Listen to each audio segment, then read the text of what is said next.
Welcome to this podcast, which is part of the Political Science Matter podcast series of the European Consortium for Political Research.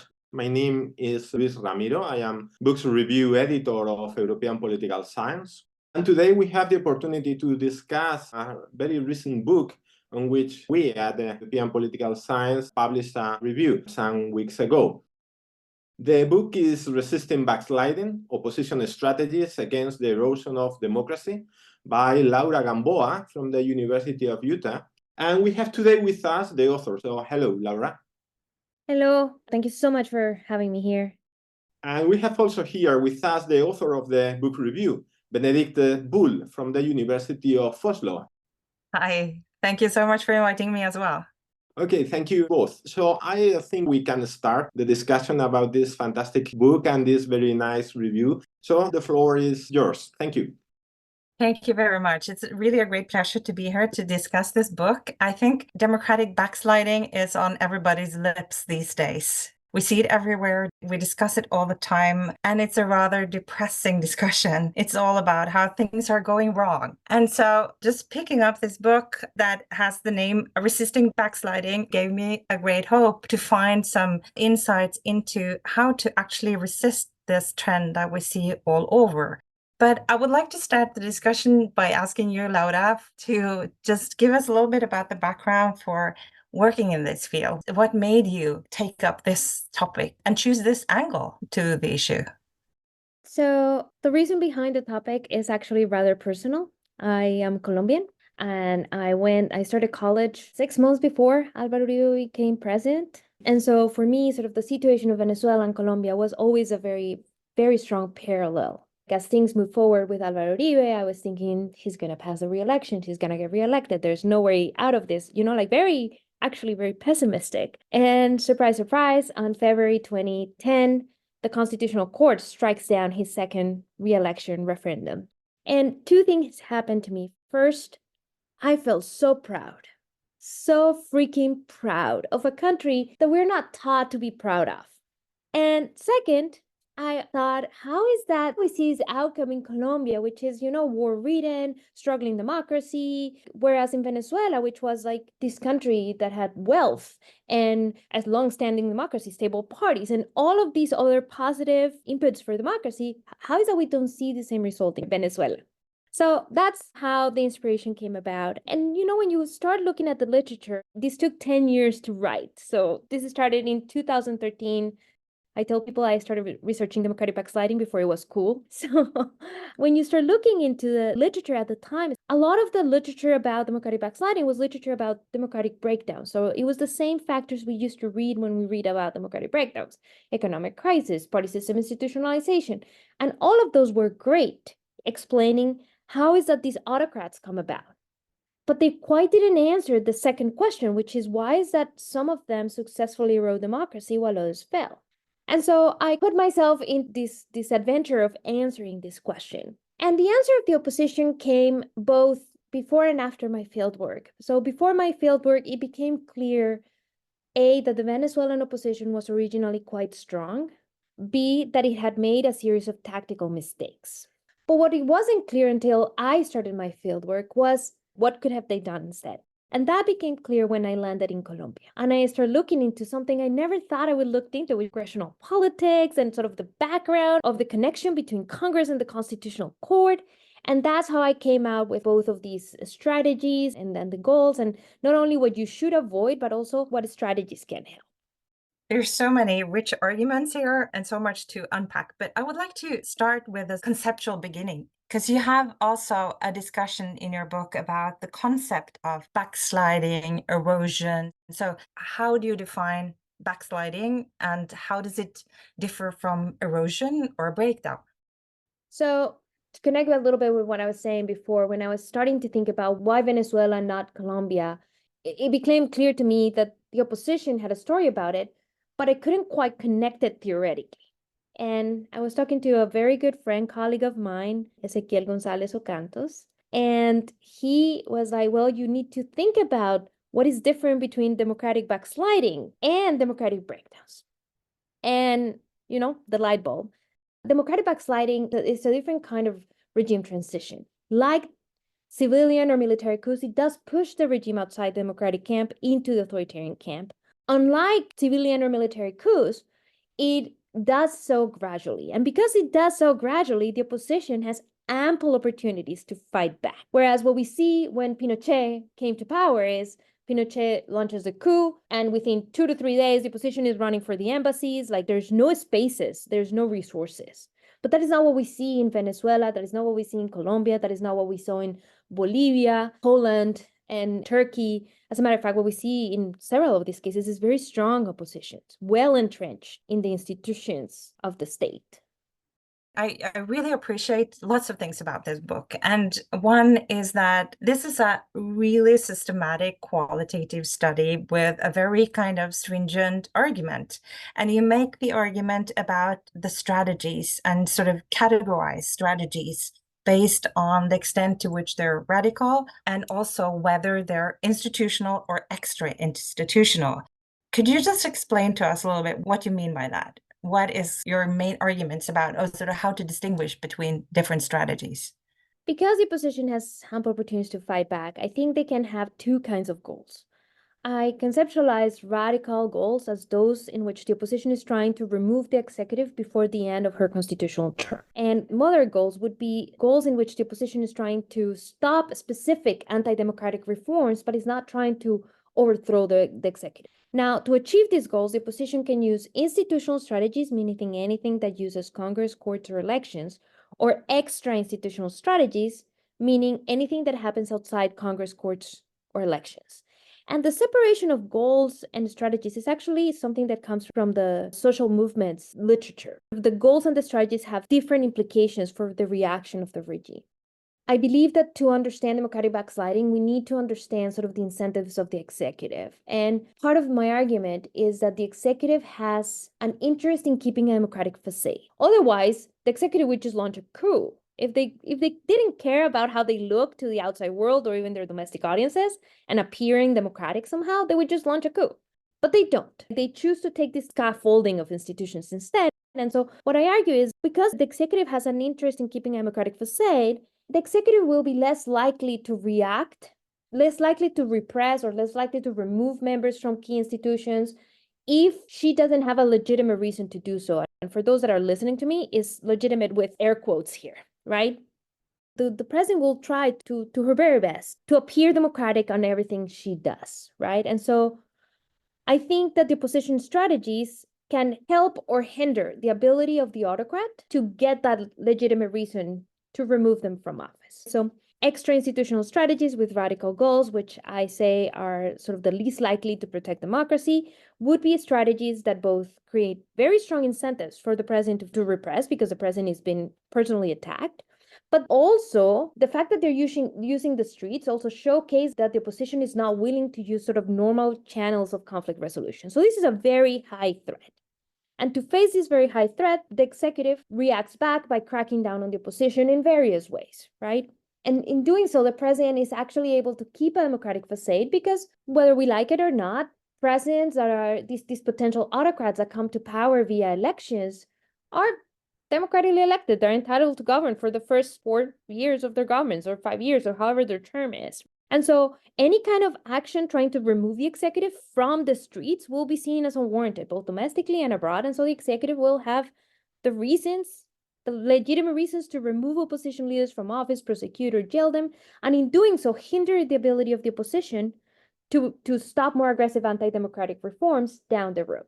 Whereas if you use institutional strategies with moderate goals, these would be things such as legislating, lobbying, litigation, what you see is that the opposition is actually conforming to the rules of democracy, right? Is using existing channels of conflict resolution and is not threatening the existence of the president. And because they're not doing either, the president not only does not have the incentives to crack down on the opposition, but she also doesn't have legitimate reasons to do so. She cannot justify removing opposition leaders from office or prosecuting or jailing them. And so the president will be less likely to crack down on the opposition, and in doing so, the opposition will protect seats in Congress, courts, and oversight agencies, which in turn will allow the opposition to fight more aggressive anti-democratic reforms down the road.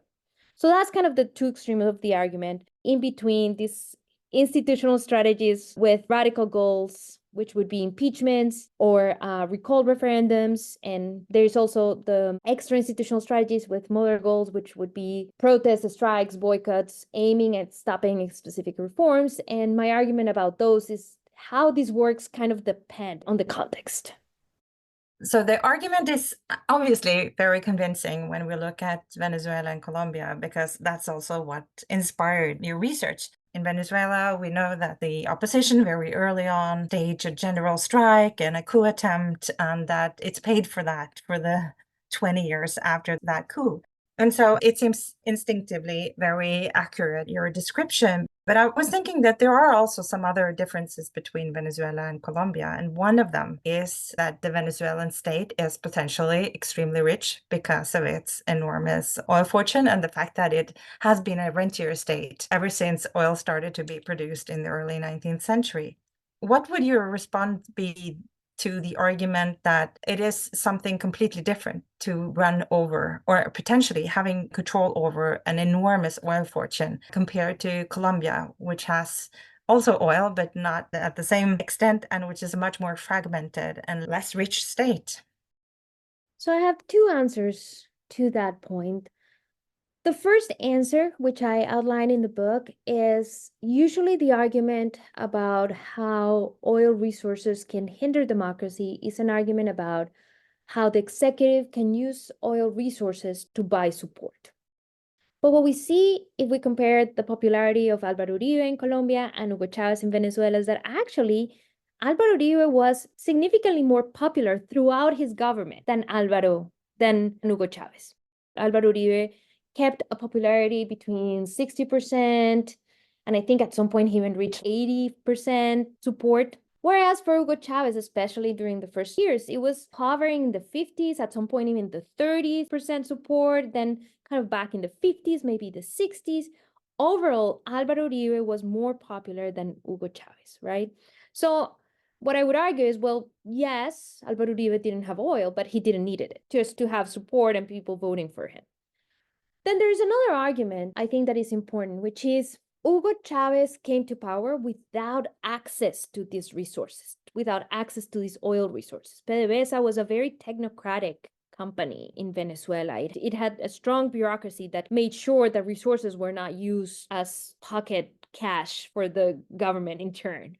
And it took Hugo Chávez several years to hinder these controls. And as a matter of fact, I think if it hadn't been for the 2002-2003 oil strike, in which PDVSA employees literally stopped the oil production, originally for a short term, but then they kind of pushed it, and the idea was to force Chávez to resign in order to restart production of oil.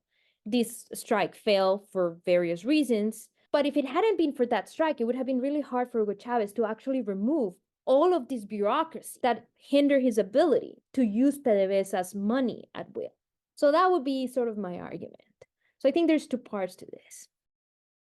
To be kind of the devil's advocate here, another aspect that you don't discuss much in the book is that Álvaro Uribe and Hugo Chávez came to power with very different ideas. Already before the coup attempt and the oil strike, Chávez started the Bolivarian Revolution. Of course, his ideas developed over time, but I'm thinking, can a revolution ever be democratic? Because you start something that's supposed to really change the country. So what is the role of ideas and ideology in the democratic backsliding in these two countries? Álvaro Uribe came to power with very conservative ideas, more kind of bringing something back to Colombia, not bringing it into something completely different that it has ever been. I think I'm going to flip that question. I don't think a revolution can be democratic, because I think to exert the kind of change a revolution exerts, you need to run over checks and balances. I am not sure that what Álvaro Uribe wanted to do, it could be democratic either. First of all, I think there are two parts of Uribe's government. One is kind of his economic policy, which was in line with neoliberal politics and stuff like that. But then there is his security policy. And his security policy was meant to literally overrun any check, human right. In order to implement the kind of policies that Álvaro Uribe wanted to implement in terms of security, he absolutely needed to enhance his powers in the executive. He needed to get rid of any kind of surveillance over human rights, and he needed to discredit the opposition. At the end of the day, his security policy was designed to enhance the ability of the security apparatus as a whole to capture, kill, combat, especially guerrilla members.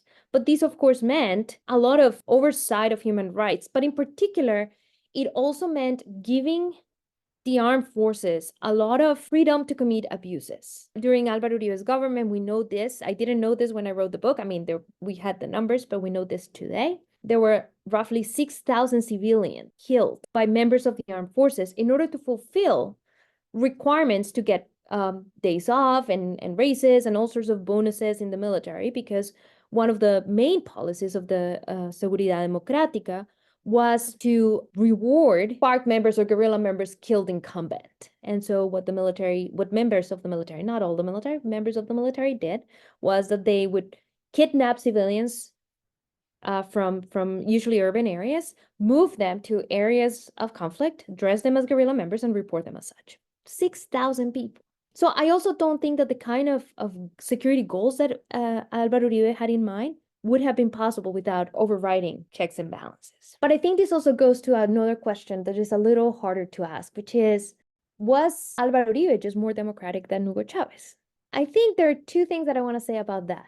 The first one is, I think we tend to classify whether a person had authoritarian tendencies or not a lot on whether that person succeeded on those authoritarian tendencies or not. I actually did this exercise not that long ago. Earlier versions of VDEM put Venezuela's breakdown of democracy 2013, 2012. If you look at later versions of VDEM, they put Venezuela's democratic breakdown in 2003. So the regime becomes more autocratic. I think the more we change the way we think about these things and attribute more things that were not necessarily so. So I think that that's the other thing. Like, of course, I cannot, break the brains of these people and figure out what they were thinking. But in the book, I do go to great length into showing that Álvaro Uribe was certainly authoritarian. He had authoritarian tendencies even before he became president. The other part of this that I don't discuss in the book because it's well beyond the scope of the book is that there was an agreement between members of the government and paramilitary forces to refound the state. And so part of what happened is paramilitary forces use coercion and money to get a lot of politicians elected in Congress, and these politicians were supposed to enact a series of policies and reforms to checks and balances and sort of institutional reforms that would make life easier for these paramilitary groups and kind of refounding the nation. There's a book by Claudia Lopez called Y Refundaron la Patria, and this agreement was about this, and key members of Uribe's government were involved in this, and the people elected were all Uribistas and stuff like that. It's really interesting, and especially sort of how our perspectives on things change in hindsight. But Right. before leaving and looking a little bit at the other cases, have you reflected upon why it was that the opposition in Colombia and Venezuela chose such different strategy? Is this all about the history of this kind of pact to democracy in Venezuela and someone then left out of the sort of the pact all of a sudden? And in Colombia, you have a pretty recent history of a rewriting of the constitution and other kind of democratic processes, or are they just more democratic in Colombia? That's actually the project I'm currently working on, trying to figure it out. Why is that some oppositions use some strategies and not others? This is very preliminary, but I believe that a lot of sort of the reaction has to do with the opposition composition. In Venezuela, we see an opposition led mostly by civil society groups, business associations, unions, sort of the Gente del Petróleo, which is PDVSA's NGO, Whereas what you see in Colombia is an opposition led by politicians, mostly. I believe that oppositions led by civil society organizations are more likely to use extra-institutional strategies. That's what they know, that's what they trust. Whereas oppositions led by politicians are more likely to use institutions because that's what they know, that's what they trust. And I think this composition actually does have to do with the way the party system declined in both countries and sort of the strength of the party system, the historical party system. So what you had in Venezuela is a very strong party system, two strong parties that kind of had a strong roots with very strong labels and very strong roots with various organizations. And so when the party system collapses, politicians and political parties go down together. Whereas in Colombia, what you have is a party system that is declining just as much, but it has been very fluid throughout. And so when the traditional parties decline in strength, the politicians that belong to these political parties do not. They have personal reputations that they have been building. So we see an opposition led by Cesar Gaviria, who was a president from the Liberal Party, and yet the Liberal Party is completely in disarray, but Cesar Gaviria survives and has a personal reputation he can rely on. So I think that has to do a lot. And the other factor that I think is important here, again, this is very preliminary, so this might change throughout. But the other factor that I think is important is I think there's something to be said about the perception of the strength of the executive, right? So the argument I get about Colombia and Venezuela is, well, Hugo Chavez was so strong, there was nothing to be done. Vis-a-vis Álvaro Uribe was less strong, so there was more to be done. But I think it's actually the opposite. Hugo Chavez was perceived as weak, which of course made the opposition less willing to endure the costs of waiting out. Whereas Álvaro Uribe was perceived as strong, which made the opposition more likely to endure the costs of waiting him out. And I think this also has a lot to do. But I'm trying to analyze this outside of Colombia and Venezuela, trying to analyze other cases of democratic backsliding, especially recent cases, which I think bring new insights into this conversation. Looking forward to that. But it's not limited to Colombia and Venezuela, because it would be a weak theory if you're just based on the case that inspired you to create that theory. Can you say a little bit about how do you use this on the different other cases? You discussed Bolivia and Hungary and Poland.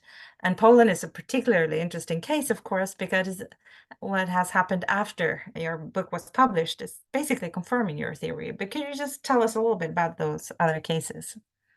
When I wrote the book, I figure I needed to go beyond Colombia and Venezuela for two reasons. A, because there's a question about generalizability. Though, if people can write entire books about the United States, I can write a book about Venezuela and Colombia only. But that being said, there was another reason, which is I started this project in 2013. By the time I was transforming this into a book, all of a sudden we had all of these other cases of democratic backsliding popping up. And so I had to tackle this in some way, shape, or form. So what I do is a smaller yet still qualitative analysis of Bolivia, Turkey, Poland, and Hungary. Bolivia, Turkey, and Poland, all of them confirm my theory. Hungary does not. So I'll start with Hungary, because I think it's a very interesting case. The opposition in Hungary did everything right. They follow my theory to a T. And yet they were unable to stop the erosion of democracy. And so I think the Hungarian case offers me a really cool opportunity to analyze why is that my theory didn't work there? What is particular about Hungary, right? And what I find out is that the Hungarian democratic backsliding was just incredibly quick, significantly quicker than Venezuela, significantly quicker than Bolivia's.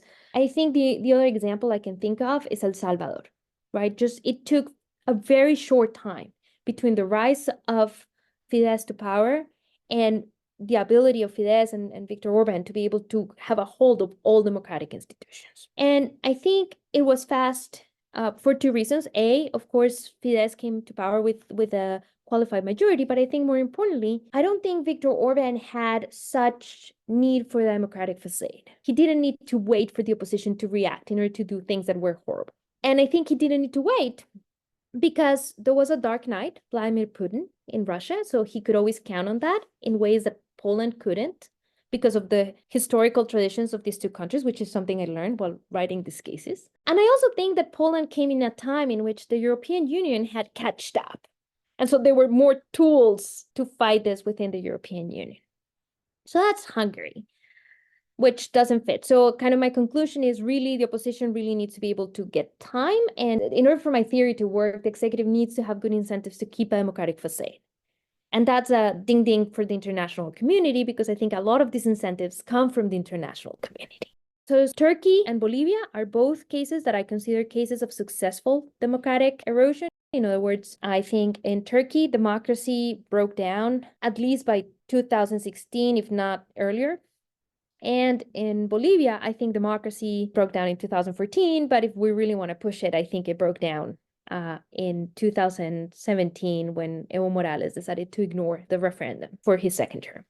Both of these cases, what I do is I trace extra-institutional strategies with radical goals. Turkey is particularly interesting because the opposition in Turkey was so strong. They controlled the courts, they controlled the military, they had such a control of the establishment, and they made so many mistakes, tempting Orban to lash out, but also in giving Orban good arguments. I kind of show how you see reports from the European Union in which the situation is so murky that the European Union takes a long, long time in actually denouncing Erdogan's assaults to democracy.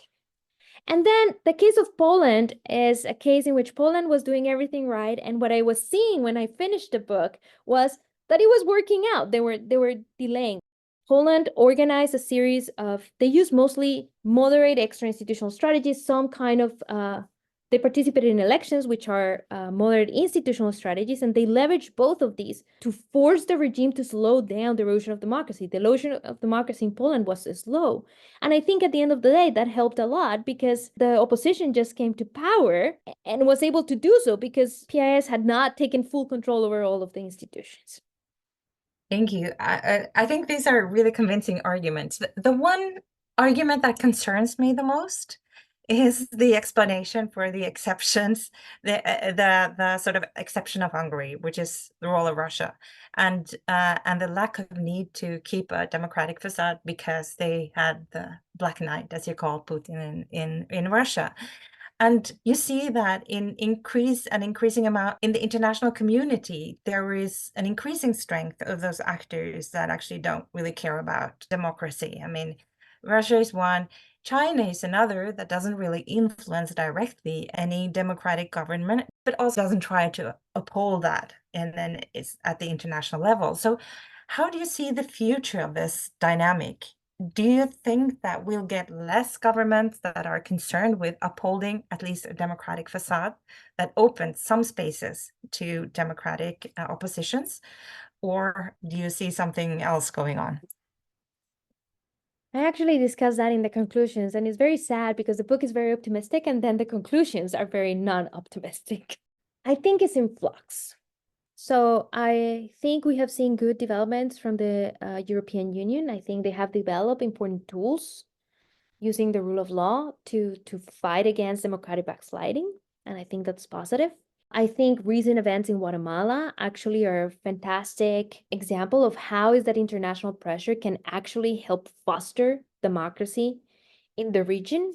But I do worry about a couple of things. The first thing that I worry about, and I'm going to talk mostly about the Latin America because that's the region I know best.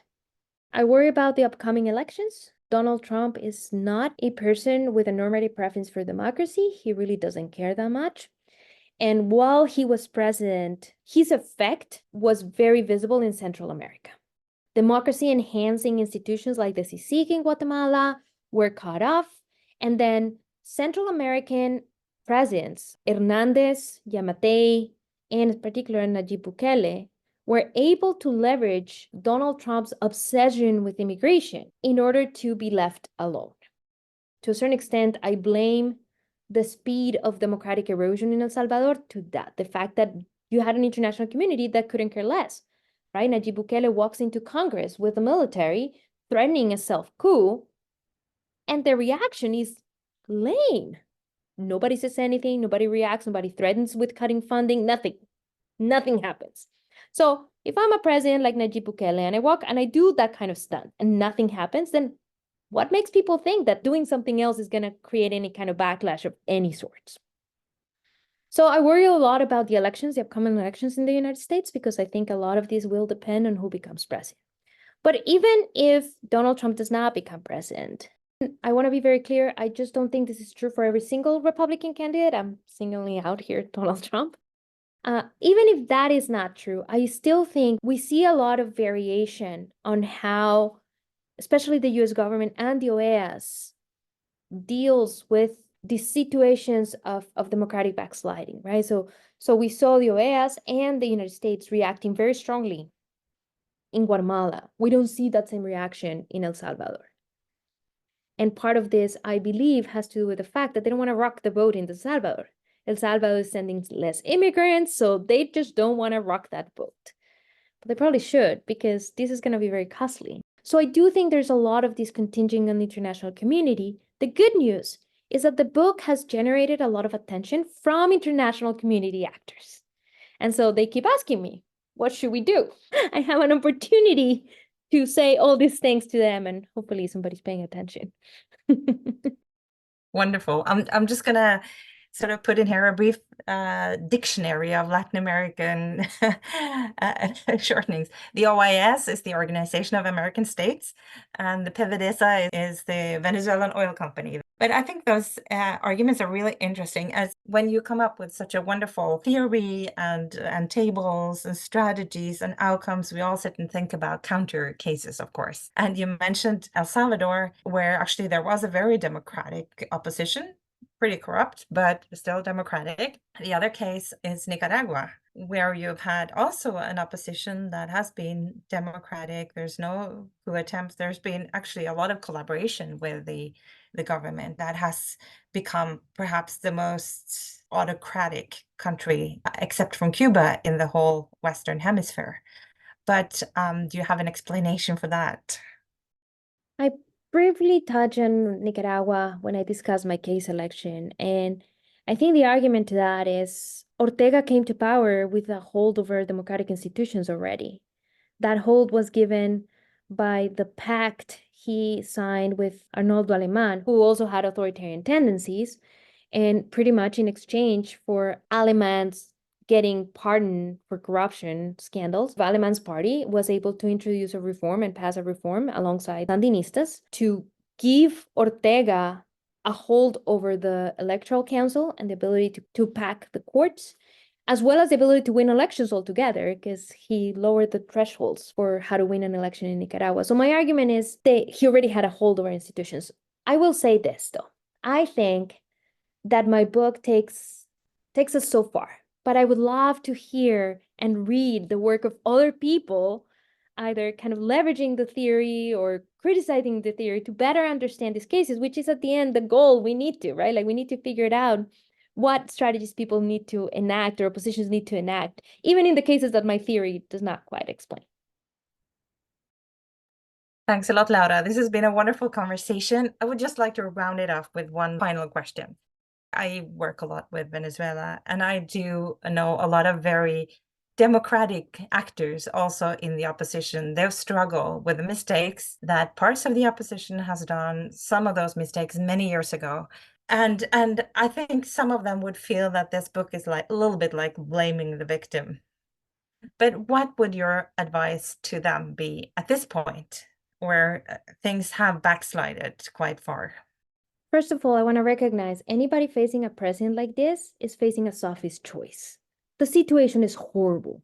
You're picking in a horrible situation. I think it's easier to look backwards, but there's that. I will also say that I think I have two recommendations. The first one, I think, is to learn from the mistakes, right? Like, yeah, what happened. Let's just learn from this and move on. The second one is a little bit different and maybe less related to my book, but it's one that I see in Venezuela a lot, which is, I think it's important to recognize sort of the discourse I see in the opposition is everything was better before Chavez came to power. And I just don't think that's true. I think it's important to recognize that leaders don't come up in a vacuum and offer people an alternative of a country that will necessarily include Chavismo. Chavismo is not going anywhere. And so to figure out a country in which Chavismo fits, but also like within a democratic framework. There's a Colombian soccer coach that used to say, perder es ganar un poco. To lose is to win a little. And I think sometimes I would recommend to seeing opposition like that, not an all or nothing, not it's now or never, but rather and each election wins you a little bit.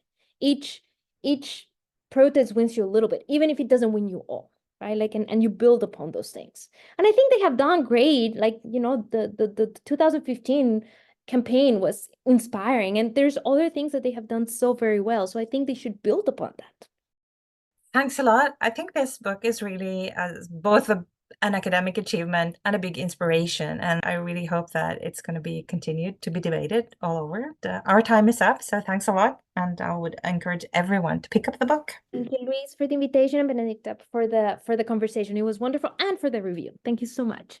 Thank you. Thank you very much, Laura, and thank you very much, Benedict, for these fantastic discussions. Thank you all very, very much.